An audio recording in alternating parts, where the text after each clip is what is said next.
شروع کرتی ہوں اللہ کے نام سے جو بڑا مہربان نہایت رحم کرنے والا ہے۔ آج جس مذہب کو اور اس کے بانی کا ذکر ہم آپ کے سامنے رکھنے والے ہیں، انہوں نے اگرچہ کبھی بھی اپنے مذہب کو ایک آسمانی مذہب کے طور پر پیش کرنے کی کوشش نہیں کی، لیکن انصاف یہی ہے کہ ان کی تعلیمات فطرت سے قریب تر تھی، اور شاید یہ وجہ تھی کہ عالم اسلام کے بہت بڑے بزرگ حضرت نور الدین نعمت شاہ ولی رحمت اللہ علیہ، جن کی 850 سال قبل ہونے والی پیشن گوئیاں آج بھی دنیا کے سامنے ان کی سچائی کی گواہی دے رہی ہیں، انہوں نے فرمایا تھا کہ اس فقیر کا بازار بہت گرم ہوگا اور اس کا نام نانک ہوگا۔ 15ویں صدی عیسوی کا واقعہ ہے کہ جب سکھ مذہب کے بانی بابا گرو نانک لاہور کے قریب ایک قصبے تلونڈی میں 29 نومبر 1469 کو پیدا ہوئے، جس کو آج کل ننکانہ صاحب کے نام سے جانا جاتا ہے۔ بابا گرو نانک کے والد، جو کہ ہندو مذہب سے تعلق رکھتے تھے، پیشے کے لحاظ سے ایک پٹواری تھے، جبکہ اس عظیم صوفی کی واحد ہمشیرہ بی بی نانکی عمر میں آپ سے 5 سال بڑی تھی، جس نے آپ کی پرورش میں اہم کردار ادا کیا، اور شاید یہی وجہ تھی کہ جب ان کی بہن کی شادی سلطان پور کے ایک زمیندار سے ہوئی تو گرو نانک بھی کچھ عرصے بعد اپنی بہن کے گھر ہی منتقل ہو گئے۔ کتب تواریخ کی شہادتوں کے مطابق بابا جی کا مزاج بچپن سے ہی عام بچوں سے مختلف تھا۔ ایک روایت کے مطابق جب 7 سال کی عمر میں انہیں سکول بھیجا گیا تو ایک دفعہ دوران کلاس جب انہوں نے حرف الف کی تشریح کرتے ہوئے اسے اپنے نظریہ وحدت سے جوڑا تو استاد سمیت ان کی کلاس فیلوز بھی حیران رہ گئے۔ کہا جاتا ہے کہ گرو نانک کی پیدائش کے فوری بعد ایک جوتشی کو بلایا گیا تاکہ وہ ان کا زائچہ بنا کر ان کے مستقبل کے بارے میں بتا سکے۔ جوتشی نے ان کے والد سے کہا کہ وہ نومولود کو دیکھنا چاہتا ہے، اور جب آپ کو اس کے سامنے لایا گیا تو اس نے دیکھتے ہی کھڑے ہو کر کہا، یہ بچہ آنے والے وقتوں میں بہت بڑے روحانی مقام کا حامل ہوگا، اور پھر ایسا ہی ہوا۔ نانک نہ صرف سکھ مذہب کے بانی کہلائے بلکہ برصغیر پاک و ہند کے علاوہ دنیا کے دیگر ممالک میں بھی آپ کے عقیدت مندوں کی تعداد لاکھوں میں ہے، جبکہ سکھوں کے علاوہ ہندو اور مسلمان بھی ان کو انتہائی احترام کی نظر سے دیکھتے ہیں۔ آپ کی زندگی پر لکھی جانے والی معتبر ترین کتاب جنم ساکھی کے مطابق بابا گرو نانک جب زمانہ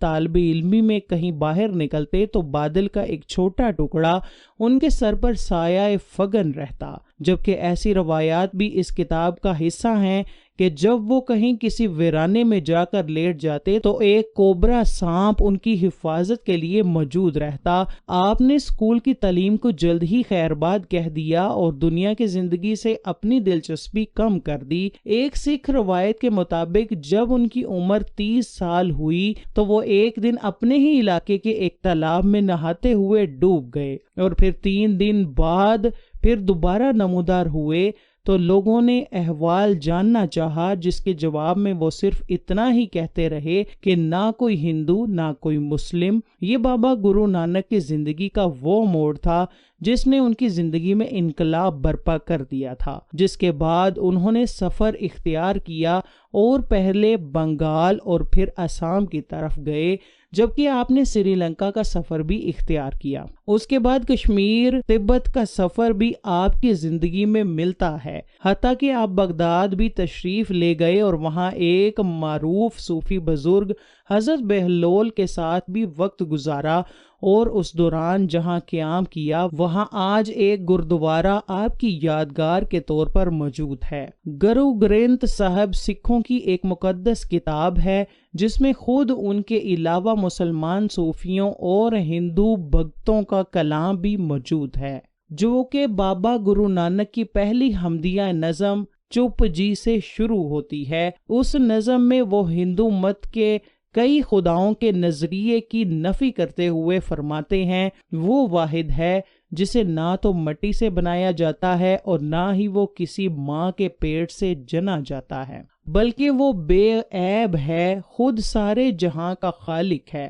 انہوں نے اپنی زندگی کا بیشتر حصہ سفر میں گزارا، جبکہ آخری 15 سال آپ کا قیام کرتارپور بھارت میں رہا۔ ضروریات زندگی پوری کرنے کے لیے آپ زراعت سے منسوب رہے، لیکن ان کے ساتھ ساتھ انہوں نے تبلیغ کا عمل بھی جاری رکھا۔ گرو نانک کو تعلیم دلوانے کا انتظام خود ان کے والد نے کیا اور انہیں ایک مسلمان معلم سید حسن کے ہاں بٹھایا۔ سید حسن کو قطب الدین اور رکن الدین کے نام سے بھی پکارا جاتا تھا۔ سید حسن نے نانک کو ہونہار دیکھ کر ان کی تعلیم و تربیت میں کوئی کسر نہ چھوڑی۔ چنانچہ بچپن سے ہی گرو نانک اسلامی عقائد سے واقف ہو گئے تھے، صوفیاء کرام کا کلام پڑھنے لگے اور ان کا پنجابی میں ترجمہ کرنے لگے، اور بابا گرو نانک نے پہلے ہمارے پیارے آقا احمد مجتبیٰ کی شان میں اشعار بھی لکھے۔ ان کا اہتمام کے ساتھ مکہ مکرمہ جانا بھی اس بات کی دلیل ہے کہ وہ اسلام سے متاثر تھے،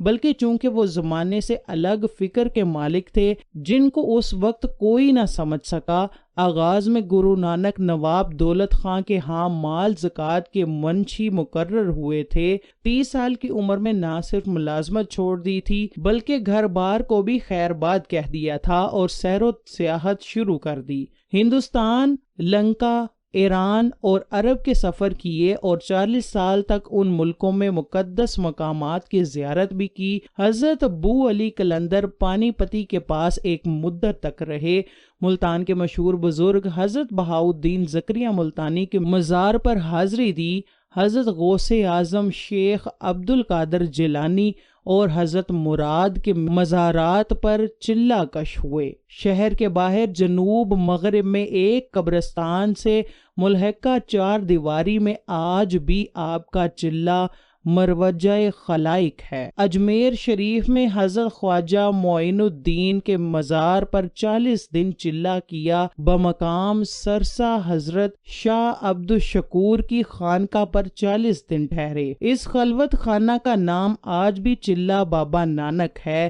حسن ابدال ضلع اٹک کی پہاڑی پر حضرت بابا ولی کندھاری کی بیٹھک پر حاضر ہوئے اور ٹھہرے۔ پاک پتن شریف میں حضرت شیخ فرید الدین گنج شکر کے مزار پر خلوت نشین ہوئے۔ حضرت ابراہیم فرید چشتی جو حضرت بابا فرید الدین گنج شکر کی 12ویں پشت سے تھے کی تعلیم سے بے حد متاثر تھے۔ گرو نانک کے کلام کے مجموعوں کا نام گرنتھ صاحب ہے جو حضرت ابراہیم فرید چشتی کی شاعری سے لبریز تھے۔ بعض کا خیال ہے کہ یہ بھی حضرت بابا فرید الدین گنج شکر کا کلام ہے جس کے ہر شعر کے آخر میں فرید تخلص آیا ہے۔ گرو نانک کا ورد ہمیشہ ہو رہا۔ آپ پر ایک ایسا وقت بھی آیا کہ آپ عالم استغراق میں چلے گئے جس کی وجہ سے نماز روزے کی پابندی نہ کر سکے اور نہ ہی آپ کو حجامت بنوانے کا ہوش رہا۔ چنانچہ آپ کے پیروکار نے بھی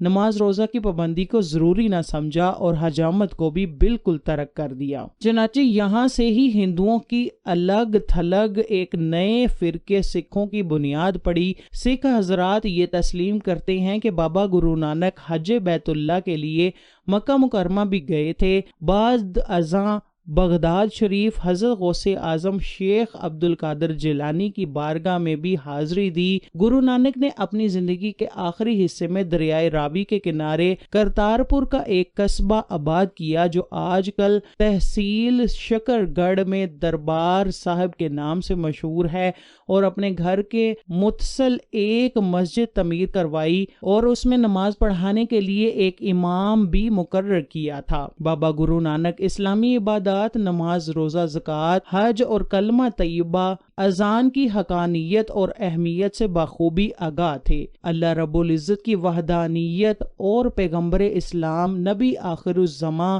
حضرت محمد کی رسالت پر کامل اعتماد رکھتے تھے۔ مصور پاکستان ڈاکٹر محمد علامہ اقبال نے گرو نانک کے پیغام توحید کی کیفیت کو یوں واضح کیا ہے پھر اٹھی آخر صدا توحید کی پنجاب سے، ہند کو ایک مرد کامل نے جگایا خواب سے۔ افسوس کہ سکھ حضرات بناوٹی رسموں، شرکیہ افعال اور غلط فہمیوں میں پڑ کر صراط مستقیم سے بہت دور جا پڑے، جس کی طرف بابا گرو نانک رہنمائی کی تھی اور جس پر آپ کی تعلیمات ہیں۔ یہ حقیقت بھی نہایت دلچسپ اور ایمان افروز ہے کہ بابا گرو نانک نے ایک کلیہ کے تحت سے یہ بات ثابت کی کہ کائنات کی ہر چیز جناب حضرت محمد کے نور سے منور ہے۔ بابا گرو نانک کی میت غائب کیسے ہوئی تھی؟ اس حوالے سے مورخین نے لکھا ہے کہ رات کو کچھ مسلمانوں نے بابا گرو نانک کی میت کو اٹھایا اور چپکے سے نماز جنازہ ادا کر کے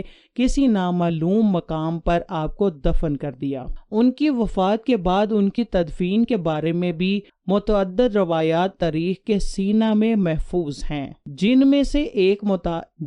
ایک کے مطابق جب آپ کا آخری وقت قریب تھا اور ظاہری حالات سے اندازہ ہو رہا تھا کہ اب آپ اس دنیا سے جانے والے ہیں، تو ہندو اور مسلمان دونوں کا دعویٰ تھا کہ وہ ان کے رہبر اور رہنما تھے، اور اس موقع پر آپ نے فرمایا کہ کچھ پھول میرے سرہانے رکھ دینا اور 3 دن کے بعد جس کے پھول نہ مرجھائے اسی عقیدے کے مطابق میری رسومات ادا کر دینا۔ لیکن اس واقعے کی کوئی سند ہمیں باوجود کوشش کے میسر نہیں آ سکی۔ البتہ تاریخی حوالوں کے مطابق بابا گرو نانک 22 ستمبر 1539 کو اس دنیا سے منہ موڑ گئے، اور اب تک ان کے جنم دن کے موقع پر ان کی جنم بھومی یعنی ننکانہ صاحب میں ان کے عرس کا اہتمام کیا جاتا ہے، جس میں بھارت کے علاوہ برطانیہ، Canada, Malaysia, Singapore, Thailand, America اور یورپ کے دیگر کئی ممالک سے سکھ پاکستان میں آ کر ننکانہ صاحب میں اپنی عقیدتوں کا اظہار کرتے ہیں، جبکہ اس کے علاوہ سکھوں کا ایک اور مقدس مقام بھی پاکستان میں